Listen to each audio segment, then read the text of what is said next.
Hello guys, so meron nag-DM sa atin, isang tropa natin, yan, si Alexis Lumeda, tropa natin yan, from, kabatch ko yan, from NC2 Slaughtering Course. Okay, shout out sa iyo pare, Happy New Year, and thank you sa ating sponsor, sa ating jersey, pinsan ko, Lawrence, Happy New Year. And then, today sasagutin natin yung question ni Brother Alexis, okay? And then, habang sinasagot natin yan, and magluluto tayo ng beef salpicao. Tanong ni Brother Alexis, magkano yung simulan natin nung nagsimula tayo ng bigasan business, okay? So, nagsimula kami sa 4 variant lang, okay? Inabot kami ng around mga 12K. Yan, bumili kami ng mga tigda-dalawang sako. Dalawang sakong 25 kilos. Tapos, tigli lamang kilong 5 kilos na, yung 5 kilo sacks. Yan. So, umabot yun ng 12K hanggang sa umabot ng 8 variant na after a month.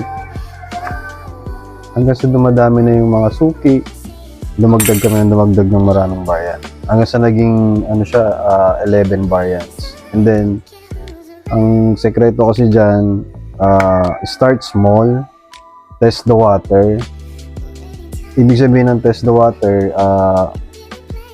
kailangan malaman mo yung mga fast moving item. So yung mga fast moving item, yun yung dun ka magpo-focus, dapat marami kang stock nun. Okay? So yung mga slow moving, unti-unti mong i-phase out yun para hindi siya matenga, hindi siya ma-stock. Okay, ang bigas kasi kailangan ma-move yan within 2 months. So, within 2 months, papangit na yung quality niyan kapag hindi mo siya na-move. Since nagsisimula ka pa lang naman, mag-start ng bigasan business, hanap ka ng mga malalaking supplier. Yan, pwede mo search yan sa Google dito sa Bicol, no? Hanap ka ng mga supplier dito. And then, kailangan meron kang wholesale price saka retail price. Okay? Kasi, magkaibang presyohan yan. Pag wholesale, syempre, mas maliit yung tubo mo dyan. Kapag retail naman, medyo malaki ang tubo mo dyan. Yun nga lang. Pag retail kasi, mabagal yung pera mo. Unlike kapag wholesale, syempre, maramihan yan. Depende sa yung minimum 25 sacks or 25 kilos, ganyan, or minimum ng bumili sa'yo, 2 sako na 25 kilos, yun, wholesale price na yun. Yun, medyo maliit lang tubo mo dun, pero mabilis naman bumalik yung pera mo. So, kami kasi, nag-focus kami sa wholesale. Kasi gusto namin mabilis yung balik ng pera. So, ikot-ikot lang kasi yan pagdating sa negosyo. Papaikutin mo lang yung pera mo para dumami, di ba? Kasi, ang mga Chinese nga, kahit piso, di ba? Kahit piso lang yung tubo niyan, ang sekreto nila, basta maraming bumibili, kinakagat nila. Kasi yung piso, pag naging, sa inventory naman, madali lang naman siyang i-inventory kasi malalaki yung item. Beef salpicao to, masarap to. Marinate lang natin yan ng mga 30 minutes. Kasulpuin natin. Sarap nito. Tama-tama, ito try natin yung bago nating variant na Japonica. Ayun, yan sinaing namin. So, bago ka magbenta ng rice, syempre, una mong gawin, lasaan mo yung rice mo. Kailangan kasi masarap yung binibenta mo para balik-balikan ka ng customer.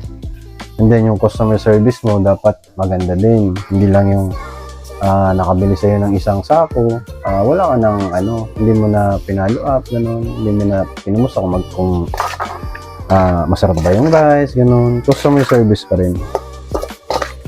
Tapos syempre dapat alam mo yung binibenta mo. Tinatry mo kasi paano may re-recommend yan kung hindi mo naman na-try, di ba? So mahirap mag-explain sa client. So yun ang sikreto, isa sa mga sikreto sa business, lalo na dito sa bigasan business. Kailangan mong itry yung mga variant, lalo na pag bago siya, itry mo, isain mo talaga kahit magtry kang 1 cup, try mo yung kung umaalis sa bayan, kasi maraming mga client ang nagtatanong kung umaalis sa bayan, maputi, whole grain, di ba? So, madali mo explain, tapos malasahan mo, di ba? So, i-experience mo. Kapag na-experience mo kasi yung isang bagay, mas madali mo siyang i-explain, di ba? Experience, di ba, parang tayo, ako yung mga tinuturo ko sa inyo is experience na to. Sabi nga, experience is the best teacher. Totoo yun, kasi kumbaga, kung nanonood ka ngayon, shinortcut ko na sa'yo, hindi mo na pagdadaan yung mga fail na ginawa ko. Diba? So, kung ako sa'yo, mag-follow ka na, kasi marami pa tayong i-upload. Okay? Pa-subscribe naman, and then pa-like and share ng video. Okay? So, yan. DM lang kayo sa akin pag may tanong kayo about sa bigas na business. Okay? Tanungan tayo kasi para sabay-sabay tayo umangat. Diba? Yan. Marinate lang natin yan. So guys, napakasimple lang nito pero sobrang sarap nito sa rice. Lalo kapag bagong luto siya. Isa pa sa maganda sa bigas and business, kapag marunong ka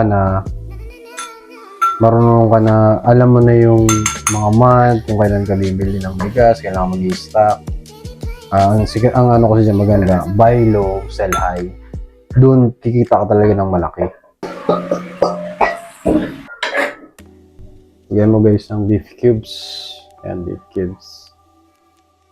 Okay, then water. Ito na yung ating beef salpicao. Yan. Bro, may final tip ako sa'yo. Yan. Final tip ko sa'yo, magsimula ka na ng bigas and business.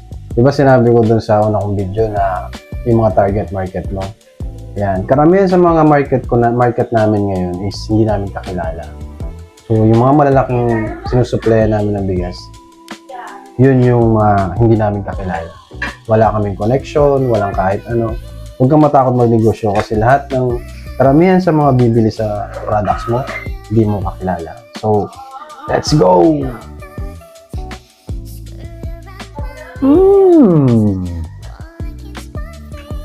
Sobrang sarap. Try nyo to guys.